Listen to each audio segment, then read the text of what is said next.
Hi there. Welcome to the Spice Rack. Thank you.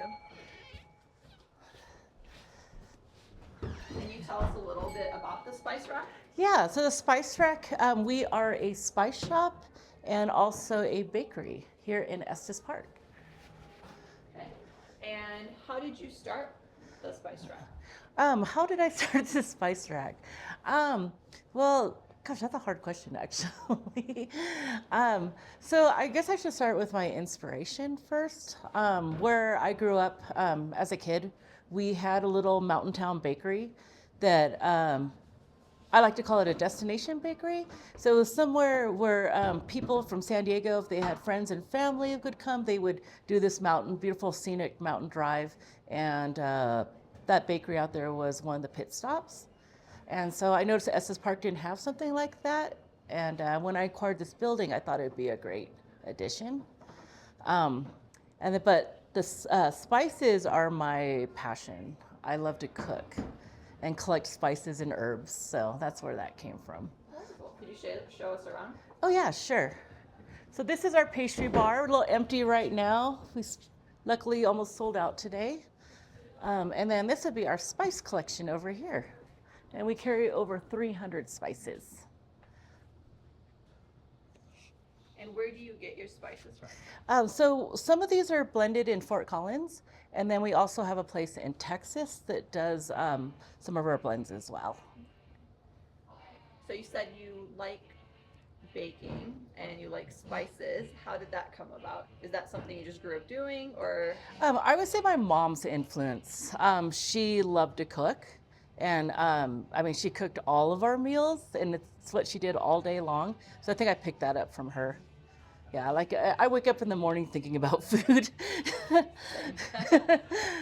So what sets this place apart is that everything's made from scratch and it Yeah. feels like it's homemade. Yeah. So why did you want to go that route as opposed to maybe just like a general restaurant? I think I like making things I like making everything homemade and handmade, whether it's like arts and crafts or cooking. I love doing everything from scratch. I think it's something people don't do as much anymore, and I think it's an important craft to keep and carry on with. Definitely. And the flavor's better. I agree. A lot of my students are business owners and from Japan, so they are used to, I would say, a little higher quality food than we are in the U.S. I could say recently we see a trend where food quality has gone down, but prices have gone up. Mm-hmm. Again, which is why I like this place because I feel like the quality is there and you're getting your money's worth and it's delicious. So how do you feel in today's environment? Is it harder to keep a place like this running, or? Uh, so we're only a year and a half old, so I don't have a lot of experience yet. And then plus the climate has been really difficult, I think, worldwide. I would say it's difficult. Just the prices of like really good ingredients have gone up or are hard to get a hold of. So I know that, I mean, that's a really big problem for us. So this is the rest of our spices, and over here we have a sitting area for our guests, and we call it the blue room or the quiet room. So we don't play music or anything back there. It's just a spot where people can relax and chat or work. And did you design this place or someone I else? I actually I did design this. Yep, this is all me for sure. So can you speak to your inspiration of why you chose this type of layout? And it's a lot of it's open. Even the back kitchen, as you're walking, you can see it. Yeah, I just feel like it's really a friendly and welcoming environment, not to have like closed doors. So people can always like peek in and see what we're doing or say hello or have a conversation with us. And we've really grown to like it.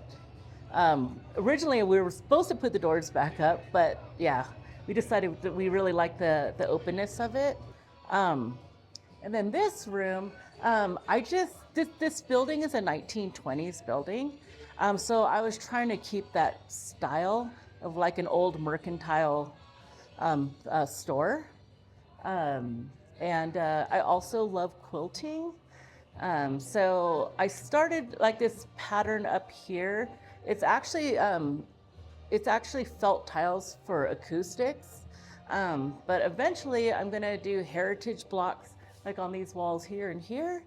And then I have my old little featherweight Singer sewing machine up there that a lot of back in the 1920s, a lot of women had these small little featherweights because they only weigh 6 pounds, so you can carry them to like quilting circles. Yeah. So earlier you mentioned that you started this business not having baked before. No. And so you're learning as you go. And I feel like not everybody would be open to that. It's pretty intimidating. Why did you feel comfortable doing that? And then what gave you the confidence to do that? So I would say what gave us the confidence is the community. They've just been really, really supportive. And just seeing how happy we make people definitely like helps drive us to wanting to learn more and do more. And we've been going to like Canada and taking classes and just trying to keep the education going. I think one of the things that makes our kitchen really special is that we're all amateurs, so there's no ego. We're all learning together, creating together, and making mistakes together. So I think that makes it really fun. Definitely. What's been the hardest part about starting this business? Or it is in a tourist place, but are there any challenges that come with this kind of business or location? Yeah, so for us, I mean, we're off the beaten path. We're not in town, so it's really word of mouth. I feel like our location has been more supported by locals than the actual tourism, which is really nice. Challenge-wise, on opening a small business like this, I would say it's employees.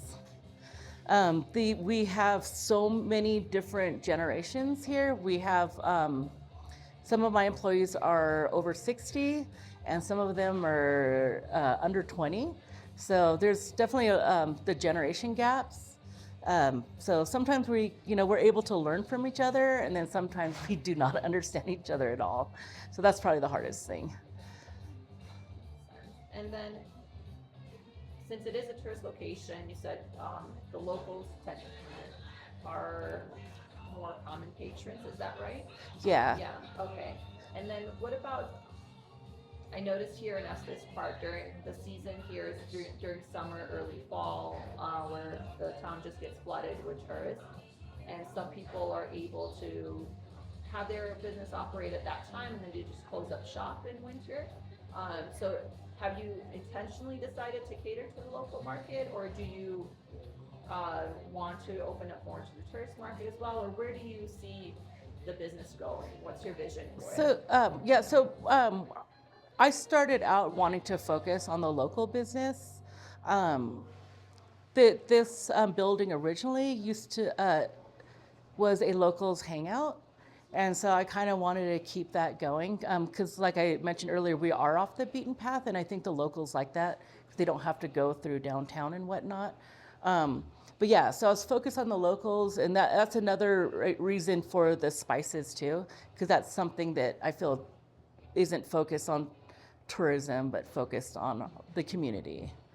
Can you talk a little bit more about that? A lot of your selections are made in Colorado. I think I even saw an Amish brand. Yeah. So can you talk a little bit why you choose to highlight these specific companies? Oh yeah, definitely because we're trying to support local, of course. And also just they have really good quality. Yeah, we're all about quality here. Yeah. Okay. And something that stands out here is we do have a lot of options in town and restaurants, but again, this is made from scratch, and it's fresh, and that I think helps set this place apart from others. Is that something you did intentionally, or was that something just by nature, something that you valued? It's definitely something that I value, and I think that there's a lot more and more people these days that are valuing like where their food came from and the origin and how it's made. And what about the menu process in terms of what you choose to make and sell? Um, so the menu can change every week. A lot of it goes by inspiration or what we can get our hands on. Um, we have been trying to we're trying to start a grab and go program that's focused on healthy options that for people instead of the typical tourist food that you have in town. And what do you envision for the business, or is it as you go, or do you have a grand vision for it? Um, it sometimes it does lead me, but my grand vision is like I mentioned the grab and go for people who are like going into the park that are health conscious. Yeah, so like this summer we plan to do a lot of really good salads and soups that are all made from scratch. And sandwiches, and who knows what else we're gonna add. Okay, wonderful. Is there anything that you'd like to say to my students abroad who may potentially come here and visit your business? What would you say that maybe would entice them to come visit? Oh, to our business Yes. here? I would say the friendly service. We love to talk to people that are from different places. And of course, our food options. And I think we have just a really comfortable, welcoming spot here. I definitely agree. And you told me that you spent some time in China. So do you mind if we just have a seat and you can just tell me a little bit about how you learned Chinese Sure. and your time living abroad? Okay, yep. Good. So you spent some time in China as an English teacher. Yeah, Right? Okay. How long were you there? for a total of 15 years. Wow. And what brought you there initially? So initially, so my mom is actually Taiwanese from Taiwan, and so I'm half Chinese. And I originally went over there for on a cultural program that was at Xiamen University, and it was supposed to be for 6 months. And during my time there, they opened it up where foreigners can actually take university classes if you pass the proficiency tests there. And but what really wanted me to pursue that is I noticed in the 6 months I was there how much that country was growing and all the business opportunities that were there. And like when I would go and study in coffee shops, so many young people were coming up with like all these great business ideas, and it just I just as an entrepreneur, I just love that environment. And you said you started a business when you were there? Yeah. So then, so I graduated from college and actually was working as a entrepreneur, or not entrepreneur, not a translator. Oh my gosh, I can't remember. Interpreter, thank you. I forgot that word. And I was working for stone companies because I was located in Xiamen, which is like the stone capital of the world. And through interpreting, I learned everything about that industry and eventually opened up my own stone inspection and sourcing company. So that's super interesting. I would assume it'd be hard to open a business abroad. Could you speak to a little about the differences between starting a business in China compared to the U.S.? Are they comparable, or was it very different?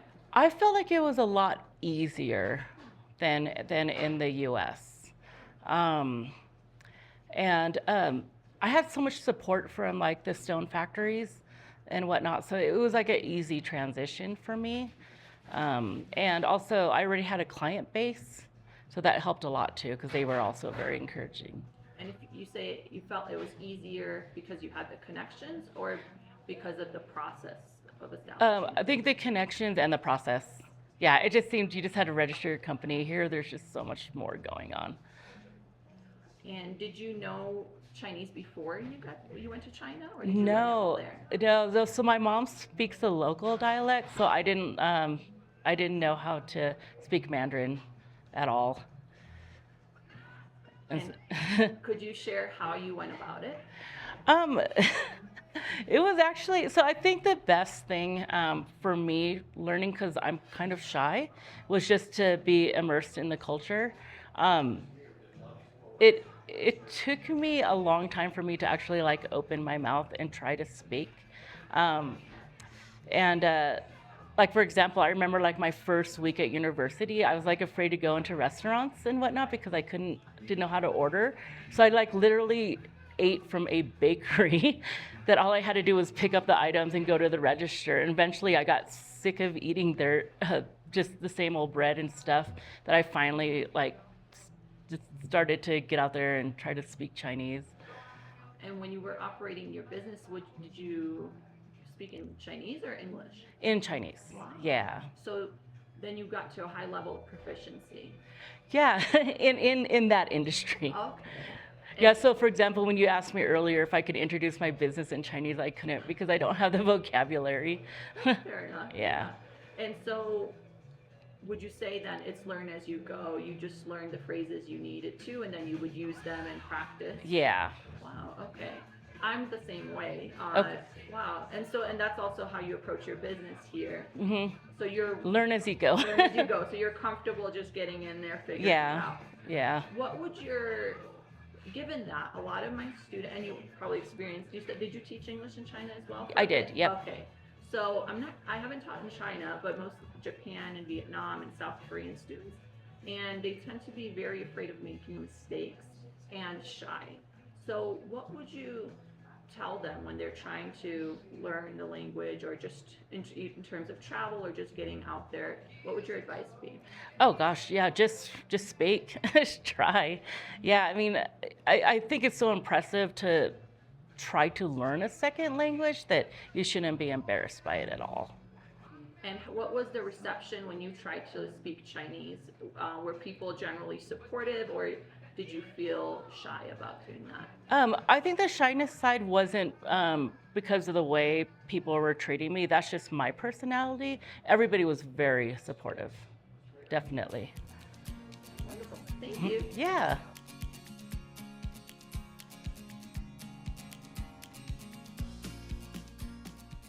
So usually this one is different from the croissant because it is a lot more yellow. It has egg in it. This one has egg, the croissant doesn't. So this one, So I made it all into little balls and it's in the... so you want to do like 35% butter for them. So we try to make sure it goes to at least 24, and then our butter is 12, so we get half of half. So I did already make the butter sheets this morning, so you're not gonna have to hear me like pound it or anything like that today. So we've actually done like a bunch of different methods on how to like secure it. A lot of people do a lot of people do just like this, but we learned it's called the dimple method. Can't remember the guy we saw do it. But yeah, we just cut the sides. And this one is a lot more easier to work than croissant dough because it is a lot more sensitive. And plus with like all like the elevation and stuff like that, we've tweaked the recipe for the croissant dough like 100 times. So we're just gonna drag it out a little. And this is just securing it. Right here it did crack because it was exposed to moisture. But it's okay. So I'm gonna do this one. And I already did one croissant dough. So I can show you how to reshape those ones. And this one is a lot more easier to manipulate than the croissant dough, because usually it's really tricky sometimes. So you just want to close it up. A lot of people just do it differently.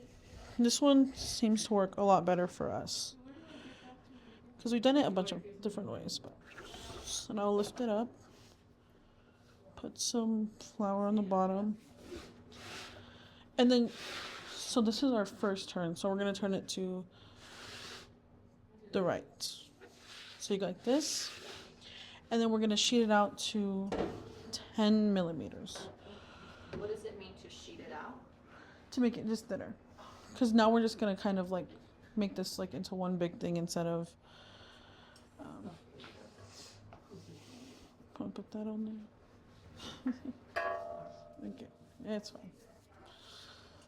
And we do this, so we'll do the butter lock-in first turn, then we'll do the second, fourth turn, and then it's ready to sheet out. So by that time we should get, how many layers is it? I can't remember. It's like 20 something. Oh, that was a lot faster than I expected. It goes a lot faster, like when you first start to do it, like because the dough is so small. But we're gonna try and get it to at least, I think like 48. And you just go back and forth. And then we'll just move the dial, this one, and this brings down the little lever a little by little. I know. Then we'll just go back and forth. The thing is, What's the difference as opposed to rolling it with a rolling pin? nothing. It's the same thing. You could do this at home. This is just a lot easier for us because we try to do at least 4 doughs a day, and each of our pastries take about it takes about 3 days to make one, because you have to make the dough, put it to sleep, and then wait for it to wake up, and then the butter sheets. Everything here is made like 100% artisan, like from the dough to the butter sheets. Like we make our own butter sheets now. What does it mean to put it to sleep? Oh, you're just putting the yeast to sleep, because if it's up, then it's gonna like overflow, and it's just gonna. So technically we freeze it. So this process puts it to sleep. No, we already did that. How? So yeast, they live in like warm environments, and that's how they activate, and that's how they're essentially awake. But when we put it in the freezer, it puts it to sleep. So we're not killing it. We're not, because we can't do like 10 doughs in one day. I know a lot of people do, but. And how many? So you're saying you're making. This is Danish dough. So we use our Danish dough to make like bear claws, squares, maple bacons. What else? No, that's Danish. Cups. Most of our stuff is Danish dough. The croissant dough, we make our cinnamon sugar twist. We do our chocolate croissants and our butter croissants. I'm gonna go a little lower. But for one of these doughs, we try to get at least 40. So this is what we did yesterday. So we did one croissant. So these are all one dough. So one we did 30 chocolate, 38 bear claws, 44 squares, and 33 butter croissants. Okay. It is breaking on the side, but that is okay. I'm just gonna flip it over. We want to get it as even as we can. How do you know when it's the right length? So we go down by this. So we usually try to get it to 10, but I did go a little lower because it's feeling a little thicker. So then I'm just gonna take the sides, and then we're gonna trim it. It is a little split, but that is okay. So I'm just gonna cut. We call these the bellies of the dough. So we're trying to get a more even. How do you say that? Like, we just want it even. So I'll put that right there for now. Then we're just gonna go like this. And a lot of people do like a third fold, a second fold, a fourth fold. But the way we do it is we just open it, put it in the center, and then fold it over one more time.